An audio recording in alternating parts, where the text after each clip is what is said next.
Ladies and gentlemen, welcome to the BONMA podcast, talking about UFC Houston, aka UFC Strickland versus Hernandez, coming up this weekend. I do have a couple of disclaimers out of the ordinary. Feeling quite ill, so this podcast will probably be filmed in multiple sessions. So if there's like an audio shift, quality change, etc., that could be just different position of the microphone, that kind of thing. I will do my best to keep it consistent, but I do not know if that is going to actually be possible. So keep that in mind as I ramble on here for a bit. Usual disclaimer coming into these fights is that MMA is a hectic, chaotic sport. So while I am going to talk about fight betting, I am going to talk about my own betting. I'm going to talk about advice that you can utilize and are free to for placing bets. Always remember that this is not a get-rich-quick scheme, and it's not a path to financial freedom. This is just something to do with a little bit of extra money.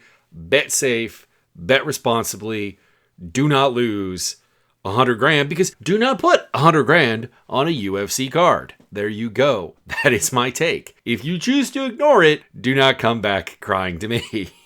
Anyways, let's get this on. Let's talk about the main event here. In the main event, we have Sean Strickland versus Anthony Hernandez. Now, I don't want to insult either of these fighters because as much as I dislike Sean Strickland as a person, he is a perfectly serviceable fighter. I do find that the claims that he is a killer and a warrior and the most exciting fighter ever, these are bunk. But he is a fighter who got to a title, has had a remarkably consistent style that has allowed him to beat a lot of the top middleweights in the world, including Paulo Costa, who is not a bad fighter, Nasruddin Imavov, who we're realizing is actually quite a good fighter, and guys like Uriah Hall, Brendan Allen, Jack Hermanson. Jack Marshman is a little bit lamer, but still. And he only loses to like really, really good fighters. Like he got knocked out by Alex Bahia, lost to Jared Cannonier, Drix Duplessis twice. And even back in the 170 days, we're talking about Elijah Zaleski, Kamaru Usman, Santiago Ponzinibbio in the height of his powers back in 2015. Like he is a good fighter. I don't agree with people who think he is a great fighter. I don't agree with people who think he is a can't miss action fighter, but he is a good fighter. And Anthony Hernandez is a guy I have a lot of faith in, and not faith, a lot of appreciation for. He is a guy who is not necessarily a top end athlete by any means. However, something he does bring is an overwhelming pace to the table, as well as a toughness, grit, determination that you can't help but like. And that has allowed him to get wins over Roman Dolidze, Brendan Allen, Michel Pereira, Robin Kopylov, Edmund Shabazian, Marc-Andre Barrio. These are like serious wins. Rodolfo Vieira probably is most famous. That being said, he could still lose, obviously getting knocked out by Kevin Holland and also submitted by Marcus Perez. So that should lead you to think that like maybe I'm super interested, super fascinated by this fight. The problem is that I'm not. By which I mean I'm interested to see how it plays out, but I think that the fight dynamic is actually really pretty simplistic. And what I mean by that is that by about halfway through the second round of this fight, I very much doubt that we won't have our answer, but I also very much doubt that the fight will be over, and therefore we're going to get 3.5 rounds of not particularly relevant action, I guess it should say.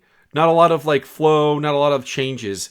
And it basically boils down to this. Sean Strickland is an uncreative striker, but a remarkably consistent one that is hard to break, hard to actually outstrike cleanly unless you are Alex Bahia or unless you are DDP to a certain extent in that second fight.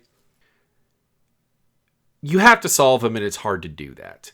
And if you can't solve him, he'll just keep doing the same thing. And this frustratingly will generally lead to 5 rounds of him doing that thing, and that thing is not super enticing. You know, just to give some examples, was I really invested in the fight with Paulo Costa after a while? Not really. It was a fight that had largely lost its actual interest, its actual intrigue, long before the final bell that ended the 5th round. Similarly, a case with Nasruddin Imavov to a certain degree, although there was, like, I guess, the hope that Imavov would do something. Jack Hermanson, Uriah Hall, Krzysztof Yatko, Jack Marshman. These are all examples of fights that it's like, all right, we're gonna go the distance here, be that 3 or 5 rounds, and honestly, we're not going to be learning anything particularly new or interesting or changing of the dynamic of this fight. So that's him. If he could stop Hernandez's takedowns, he will win. If he can stop Hernandez's takedowns, mostly he will win. Like, I'm not saying Hernandez gets a takedown, this is over, because Strickland is a tough guy on the ground. He's a tough guy to out-grapple. He's a tough guy to submit. It's never been an easy out against him at all, which is why I suggested that this fight is going to go the distance either way. You're looking at the finishes for him. You're talking about Elizeu Zaleski coming up with, like, you know, creative chaos and violence, and Alex Bahia. No one's ever, like, submitted or fully out-grappled Strickland. So that makes it seem like I'm going to pick him. Hernandez wins in a way that Strickland historically doesn't lose. But, like, Hernandez is also, like, the absolute top end of that thing. Because he is, for a middleweight, an incredibly persistent takedown threat. An incredibly persistent scrambling threat. And a guy who just will not take no for an answer, as far as that's concerned. Obviously, again, Marcus Perez submitting him and Kevin Holland knocking him out dissuaded him. But aside from that, even when things are not working great, this guy will keep trying to do what he wants to do. So that's the thing, is, like, I fully believe that Strickland will make this very ugly in the first round. Not very ugly, but, like, very effective. Very ugly for Hernandez in the first round. And that's why I said we'll find out by the second round. Is Strickland able to continue into the second round, or at the very least the third round, stopping Hernandez's pressure and willingness to wrestle and refusal to go away, refusal to stop doing what he's doing? Because the thing that historically has been a key to Strickland's takedown defense is less the actual takedown defense and more the fact that he does punish basically every intro. You want to take me down? Fine. I'm going to hit you with, like, the threat of a knee. I'm going to hit you with a jab. I'm going to make you not eat the most hellacious shots in the world, but you're gonna pay a little bit of price. You're gonna play. It's a bit of a bitter patter price, but you're gonna pay a price when you come in and try and wrestle me. And the thing is, Hernandez will pay that price over and over and over and over again. Like, that's something he's at peace with paying. And I think a lot of opponents that have tried to take Strickland down have not been guys willing to do that. And when they have, it's guys like DDP who did score 6 takedowns against him. It's a guy like Kamaru Usman, to a certain degree, who only scored 2 takedowns, but still was able to weaponize his takedown attempts even into, like, striking success. Don't think Hernandez will do that. He's not the athlete that Usman is, and he's not the well-coached striker. Usman striking has always been a weird thing where, like, I've always thought it was like a little wooden, little robotic, little bit lackluster in terms of, like, a pure technical standpoint, but it was well-schooled in a way. It had ideas, just not necessarily the execution or the smoothness you would want. Hernandez does not have that. Hernandez's striking is a mess. It is not well coached. So I am picking Hernandez because there is no one that's actually stopped him from being able to successfully wrestle them without killing them. And Strickland doesn't have that dynamic submission game or the dynamic power game. As much as Strickland is a far better fighter than Marcus Perez and is a far better fighter than Kevin Holland, he doesn't have the things that they use to beat Hernandez. And as much as Hernandez probably hasn't quite out-wrestled a guy as good as Strickland, because his best wrestling performances are guys like Roman Dolidze and Brendan Allen, who don't really say no to wrestling, and otherwise fighters who kind of just, like, break, like Edmund Shabazian. The issues of Rodolfo Vieira are, like, weird, and anyway, that's a weird fight that I don't even think really is replicable for Fluffy. But yeah, the closest to beating a Strickland-esque guy is, like, Shabazian Josh Fremd. Frem because he's a big guy who is nominally hard to wrestle, but not really. And Shabazian is a guy who has the physical tools to execute the Strickland game, but not nearly the poise and consideration. Like, even if you look back at that fight, Shabazian outstruck Hernandez pretty badly in the first round and then just broke, because that's what Shabazian does. Strickland doesn't have that break in him. So it's a sterner version of that fight. And that is one that, like, Hernandez passed, but it said more about Shabazian than it did about Hernandez. But I am going to go with Hernandez by decision. I'm going to go with him to keep the pressure on and keep doing the thing, and Strickland just not having the power, the dynamicism to actually stop him from doing it, in a nutshell. And I'm curious what the odds are, because there is a rabid voting public. You know what? I'm moderately surprised. I thought with, like, the Strickland bump for, like, his fan base, which I think even Strickland hates. I thought this would be, like, closer, but, like, Hernandez is a sizable favorite, minus 270 to minus 335. Strickland at plus 200 to plus 250. I'm not going to bet on Strickland, but I will say, if you are going to bet on this fight, Strickland at underdog odds is probably the way to go, because I don't know if I would ever really be betting on Hernandez at, like, minus 300 odds. That just, there's too much defensive liabilities to him. There's only so many times I can go back and watch Kevin Holland knock him out and Marcus Perez submit him before I just go, this guy's just a little bit too dangerous to be putting money on at, like, significant favorite odds against anybody good. Like if he were to go and fight, I apologize in advance to Jamie Pickett. I feel like I picked on him a lot. But if he was fighting Jamie Pickett, a guy who I know is going to break, or a rematch with Shabazian, and well, is Shabazian getting better? I don't know. That's a fundamental question. But let's say that I wasn't sold that Shabazian was improving. Okay, fine. At that point, I'm betting minus 300s on Hernandez. But against anybody he should be fighting right now, no. So Hernandez is the pick, but I wouldn't bet money on it. The odds just don't line up. Unless there's, like, maybe a prop that this works. No, the fight goes to decision is a minus odds thing. There's nothing enticing me here. Oh no, Hernandez by decision is plus odds. Maybe you could go with that prop. I don't think I need to bet on this one, though. I'm perfectly fine cheering against Sean Strickland just on the face of it. I don't need a financial incentive.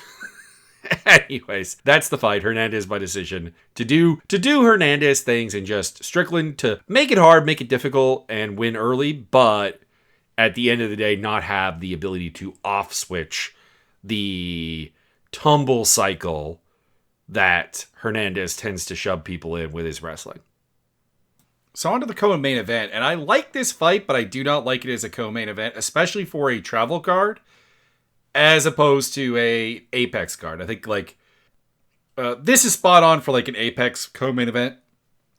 Here it's just kind of an action fight, and that's Jeff Neal versus your boy Uros Medic, the Serbian Nightmare. And I can't pick Medic here, but, like, he'll always remain a fundamentally very, very dangerous option to pick against, because he recovers really well, and he's obviously very offensively potent.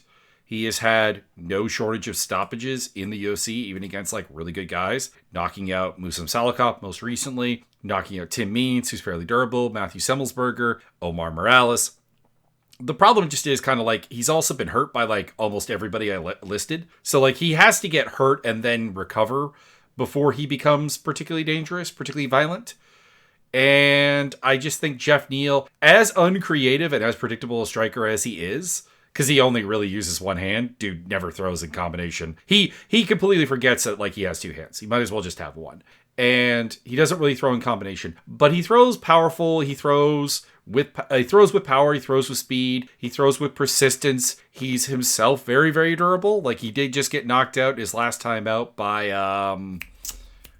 Brain. Why are you doing this to me?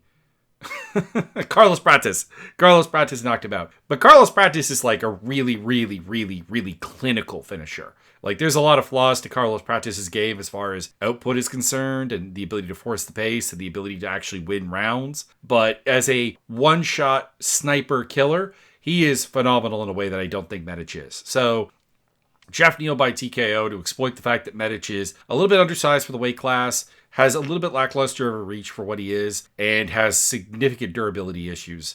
And as a result, I cannot pick him here. Cannot do that. What are the odds? Because I can imagine they might be a little bit weird. No, okay, about right. Neal is the favorite at plus or minus 225 to minus 230, plus 175 to plus 185 on Medic.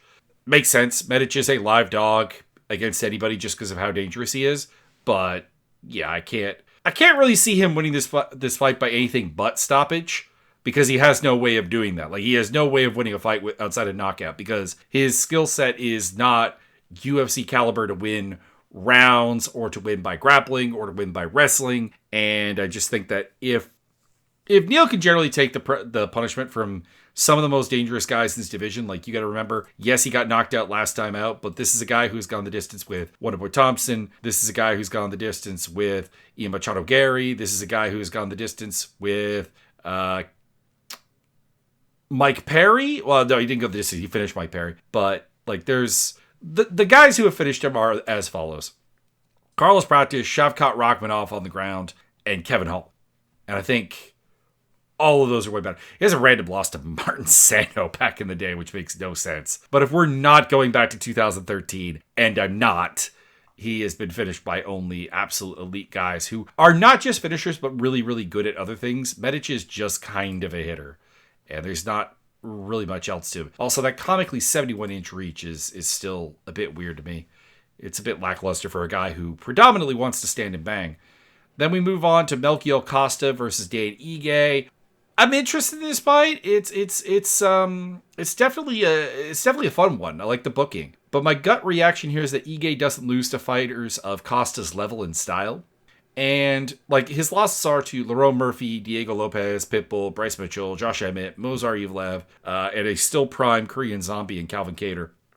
This is a guy who is realistically not losing to just, like, pure on action fighters, except for Julio Arce, I suppose you could say. But, like, the Arce fight was Arce being able to limit the clinch, or not the clinch, the pocket on Ige a fair bit. And I don't think Costa does that. Costa doesn't really avoid any aspect of an opponent's game. He fights them where they're strongest because he doesn't know how to not do everything. Like, he will wrestle a little bit. He will go in the pocket a little bit. He will strike from the outside a little bit. He has the raw tools. Everyone does against Dan Ige because he's 5'7".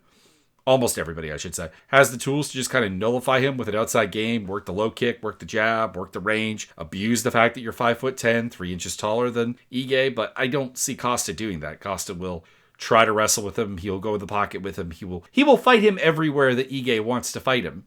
And as a result, I just see Ige having the bigger power, having the bigger moments in the pocket, being the better boxer by a little bit, not light years apart, but like a better technical boxer, and not really, and also Ige is really hard to out wrestle. It can be done, and Costa is a pretty solid offensive grappler for a guy who doesn't really have a wrestling background, but realistically, the only guys who have had long-term success against Ige with wrestling are guys like Bryce Mitchell and Pitbull, because Pitbull managed to work in a lot of like sneaky takedowns. Costa's not sneak. Costa's blunt. Costa is, I'm going to try to just like kind of bring chaos to you, and nothing's terribly surprising. I'll do a lot, but it's not going to be surprising or surprising or anything like that. And Ige is still very, very durable. So Dan Ige by decision is my pick. I would not be surprised. Yeah, this is an interesting one because Ige is an underdog. I'll probably put some money on him. Plus 164 to plus 185. Minus, what's the low end? 215 to minus 225 on Costa. That's a little bit weird. I don't know. Like, I get that. I guess at their core, Ige is on a little bit of a slump, a little bit of bad form, and Costa's on the rise. Like, Ige's lost 3 of his last 4. But those losses are to Lopez, who just fought for a title, Lerone Murphy, who will be fighting for a title if he wins his next fight, and Patricio Pitbull, who I know non-Bellator fans probably don't fully understand, but Pitbull is actually really good.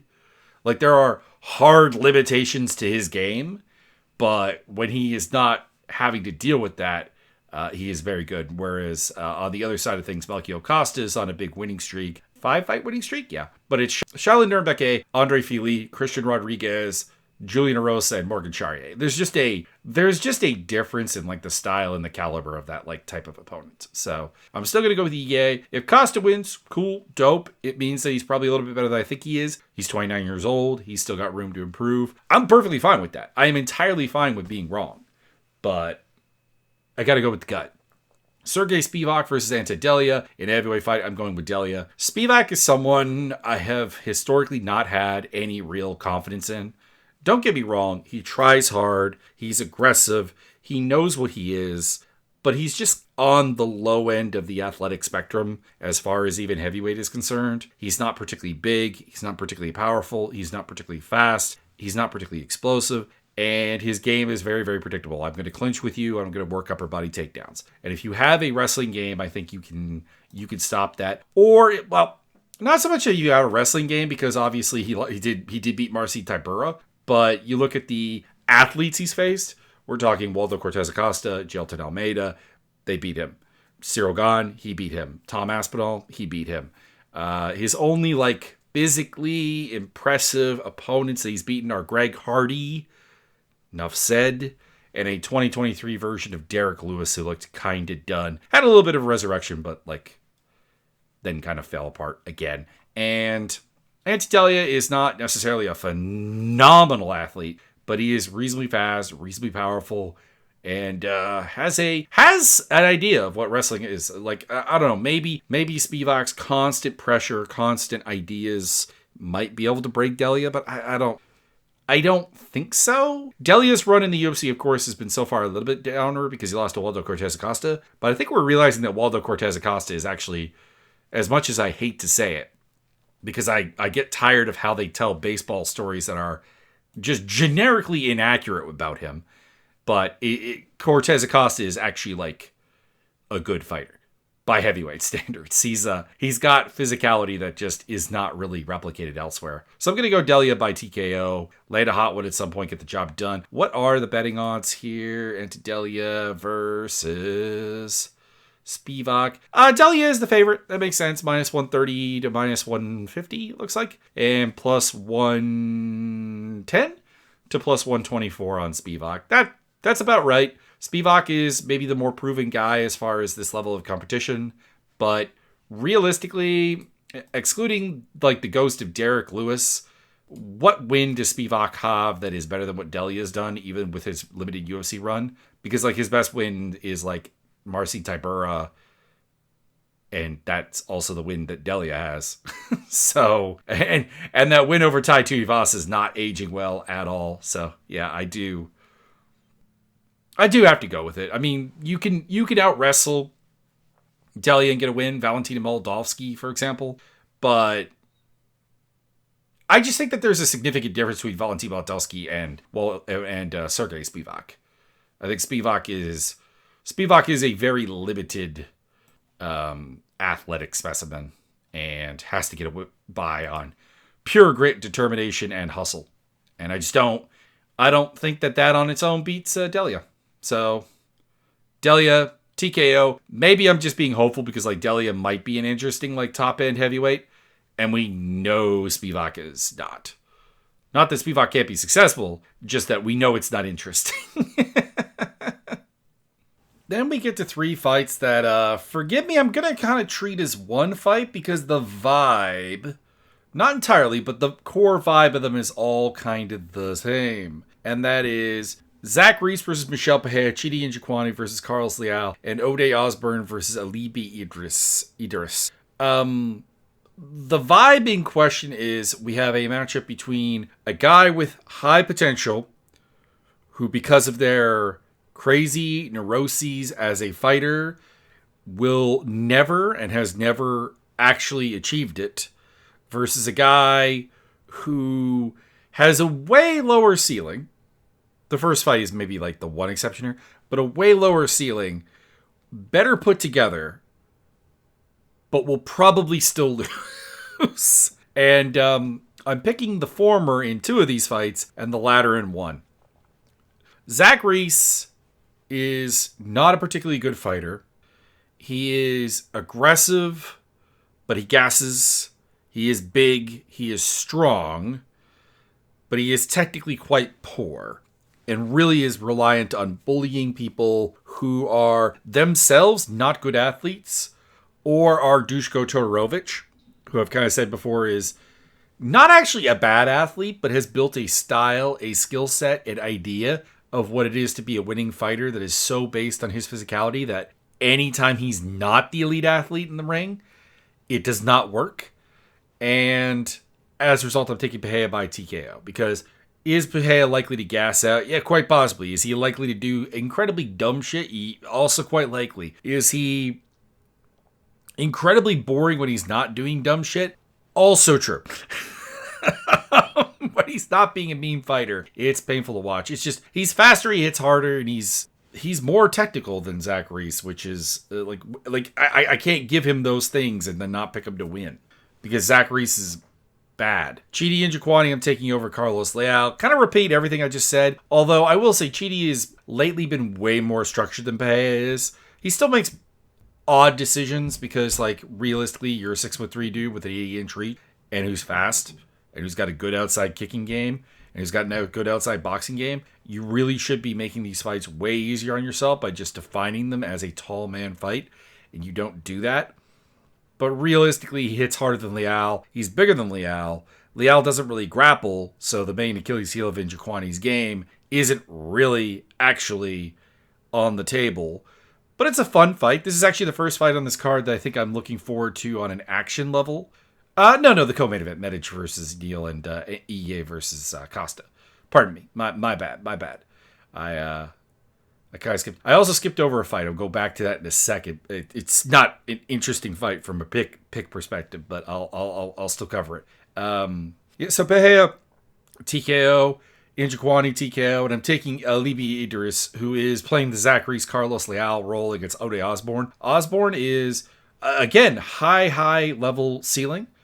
Dude had all the athleticism when he came in. He's a big flyweight. He has good boxing, good offensive wrestling. His problem is that his defense is pretty poor and that his cardio is really questionable. And also at 125, I think his durability is also questionable. I don't think you can get away with that. So am I a big believer in Alibi Idris?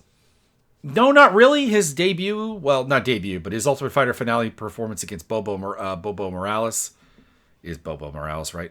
I always remember that the guy's his nickname is Bobo and not necessarily his actual last name. Yeah, Bobo Morales, Joseph Morales. Yeah, that was not a great sign. It to me suggests that Idris is kind of Dushko Todorovic in the sense that, is he an okay athlete? Yeah, sure. Very much so. But he developed an idea of a style that involved him being way more athletic than the people he was fighting. And he fought bad fighters.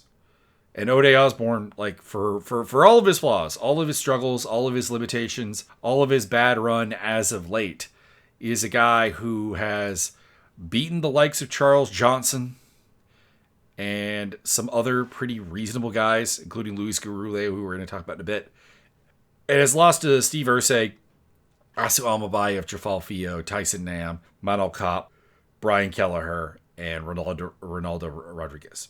And Rodriguez is the only one of those that I don't think is not necessarily it's that they're all good. It's that they're all either like legitimately just good, or they're like Jafal Fio and Tyson Nam, who have a lot of holes in their game, a lot of exploitable things, but happen to have one trick in their arsenal that is actually fight breaking to make things happen. So I'm going with the Idris by decision just because I hate picking Ode Osborne.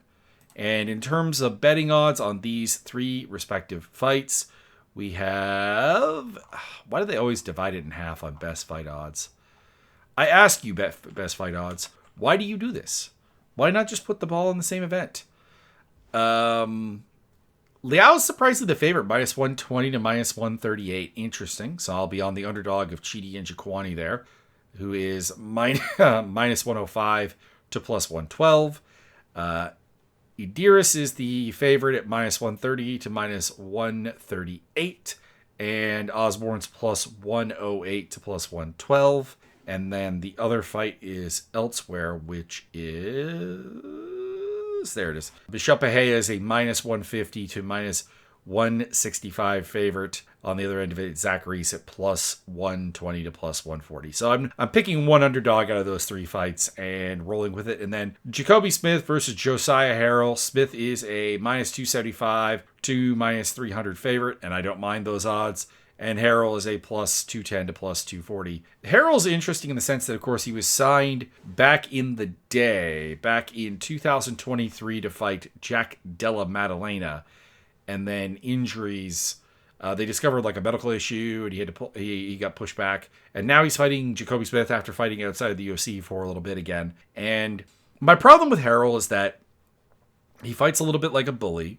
Not with some of the typical bully drawbacks where like he can't stand up after pushback, but he goes out there, he takes people down, he gets dominant positions on the ground, he ground and pounds, he works brutal top control and so on. And it's like, but he's facing Smith, who is a much better wrestler, much better athlete, and who, despite problems in some of his fight, that Nico Price fight, for example, being quite boring, he is, if you're going to present him with a wrestling predominant style, not that Harrell can't strike, but wrestling predominant style, he's going to beat that. So I've got Jacoby Smith by decision. I'm going to say Harrell's never lost. And that is enough for me to not trust Smith's very not finishing based fighting style. That being said, he did melt Preston Parsons, and this fight is not that different from the Preston Parsons fight. So there you go. Actually, rather surprised that it's not a bigger favorite for Smith. We return to the featherweight division for Luis Garule versus Alden Correa. And I'm a little bit worried that I'm stepping on a really early bandwagon here. Now, mind you, when I say bandwagon, I mean like guy I'm picking to beat unranked flyweights. So let's not get too carried away. But it was that Correa looked really good against Alessandro Costa.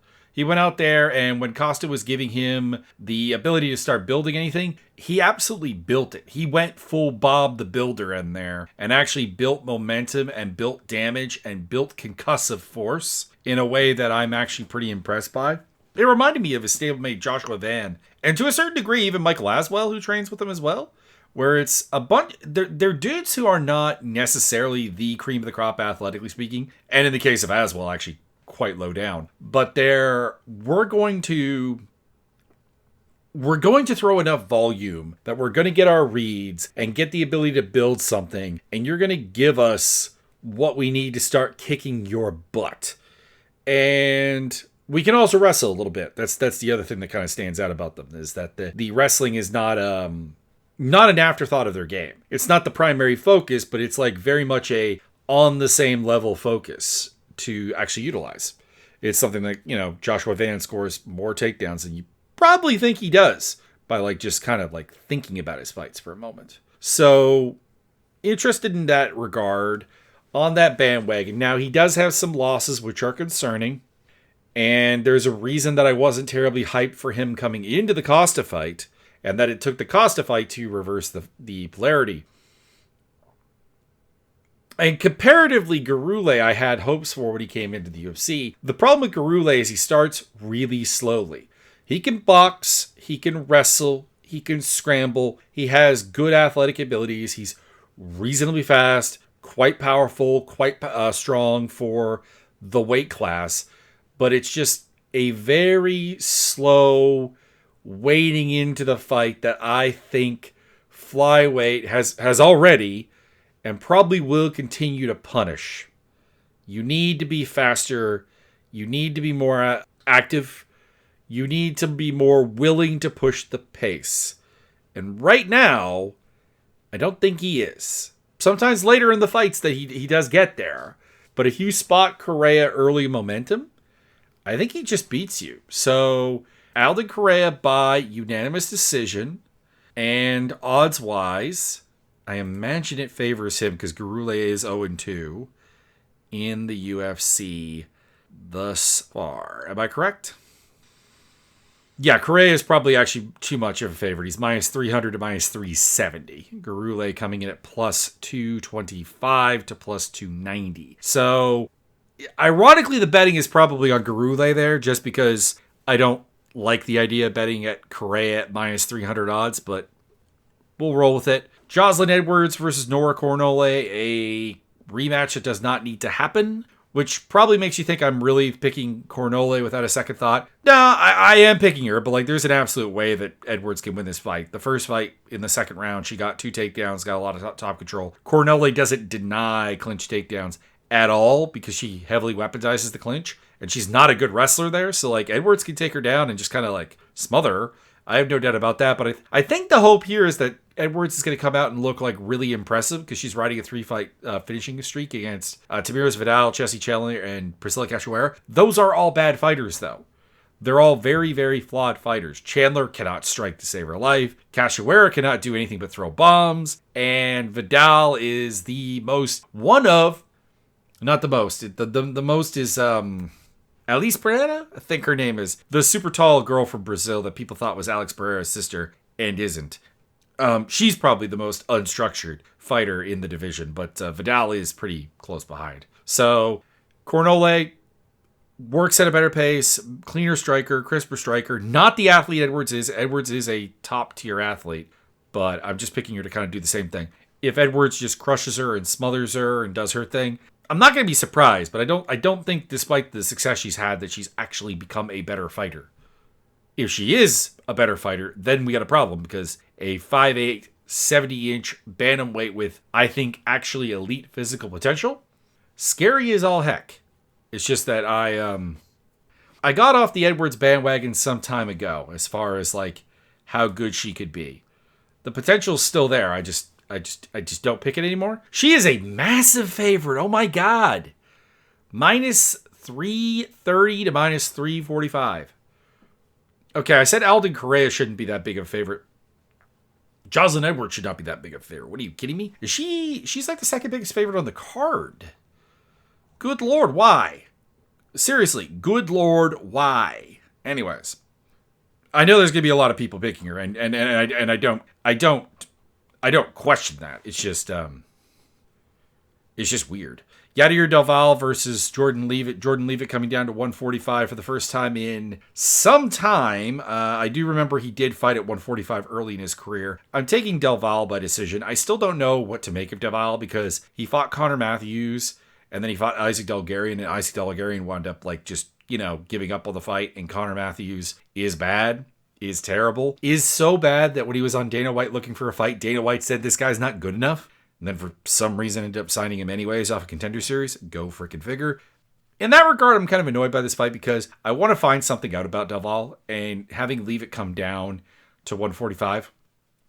I don't think it does that. Like, let's say Delval thrashes him. It's like, okay, but Leavitt probably shouldn't be cutting that much weight. And that's kind of just all there is to it. So, Delval, decision. There you go.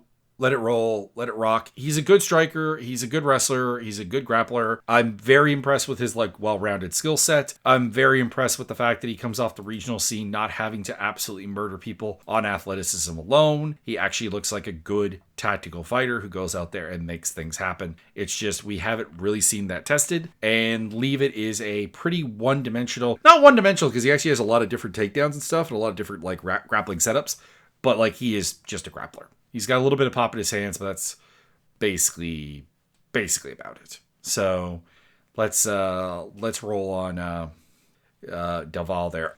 It's not a great time, not a good time. Anyways, betting odds wise, Delval is a prohibitive favorite. He is actually the second largest favorite on the card, and I'm looking at the largest favorite on the card, and I'm a little bit confused by it. I will be picking the largest favorite on the card, but bear with me a moment here. Minus 400 to minus 435 and plus 300 to plus 325 on Leavitt. Puna Soriano versus Ramis Brahimaj. This is an interesting fight because Brahimaj's been putting it together lately. He's been going on a finishing streak, but I can't help but think that prior to this finishing streak, he is a guy who still kind of relies on top grappling to succeed. And if that kind of is really about it, he did beat Austin Vanderford last time out. So there is that to go with it. And this is a very, very similar fight to Vanderford in Puna Soriano. But Puna Soriano, I think, has a really good chin, which is something that I don't think Vanderford actually has. He has a really good wrestling game. He has good pop in his hands. He should be able to pressure Brahima, get him down, make things happen. I understand that this is a near even money fight.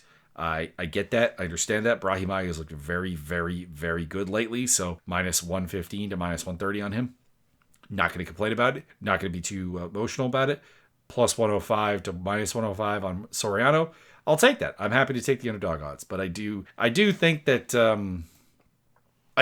this winning streak has a lot to do with the level of opposition that Brahima has been fighting. Mickey Gall is done. Billy Ray Goff is just not good. And then Austin Vanderford. Vanderford earlier in their fight actually was having his way with him a little bit. So yeah, Soriano to be able to take the shots that Vanderford wasn't able to take and pick up a decision here is essentially where I'm going to go with that. Debuting Jean-Paul Lebanosniai versus Phil Rowe. The usual concern here would be that JPL, because I'm just going to go with that short form from now on, who is 4 inches shorter and 8 inches less of reach on than Phil Rowe, will get intimidated by the Phil Rowe / Neil Magny factor of, shit, I'm fighting a really tall dude. I should probably like go on the inside and try to make things happen and abandon my game plan, which is like a lot of low kicks and stuff, which Phil Rowe is very, very vulnerable to.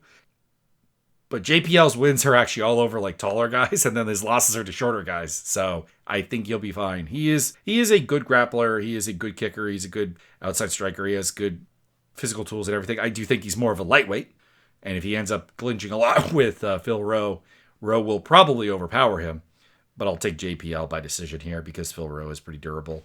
What are the odds on this one? I'm actually kind of interested. What do we got here? JPL is the favorite at minus 200 to minus 210, plus 163 to plus 170 on Phil Rowe. And then the biggest underdog of the card is Juliana Miller, plus 500 to plus 600, and minus 770 to minus 900 on Carly Giudice. Holy mackerel. I'm picking Giudice, but there is no way that a girl who is 5-2 and lacks a combat sports background should actually be that level of favorite. Like, I've been very impressed with Carly Giudice. She pushes a pace. She is borderline fearless. She seems to have the athletic options that you would want to have as a flyweight fighter. But she's 5-2, guys, and her best win is literally, I don't know, Nicole Cagliari, which is a good win. It's fun. But I don't know. But yeah, Juliana Miller is, outside of being like ruthlessly aggressive and forcing of a clinch, not actually particularly good. She's just, she's got good size, but she's not very athletic. She's not very physical. And again, her wins are girls who are just not very good. That was her regional scene. And then the ability to make Brogan Walker and Ivana Petrovich, who are, and Claire Guthrie to a certain degree, who are people who do have a reasonably put together game, give up because they're like, why won't you go away? She does have some surprising grappling wins, though, now that I look at it. She's beaten Bia Mesquita and Fatima Klein by fastest escape time. That is weird, because I think of those two and Montserrat Rendon and Tara LaRosa as much better grapplers than her. And she has wins over all of them, including a stoppage over Rendon. Submission. Go figure. It seems like I'm, if anything, more bullish on our chances here than the betting public is. But Giudice by decision, that's probably going to be the opener. And as per usual, check out my links down below for the social media stuff, the Discord with the fight simulator, and my video game stuff over on YouTube and Twitch. Have a good day.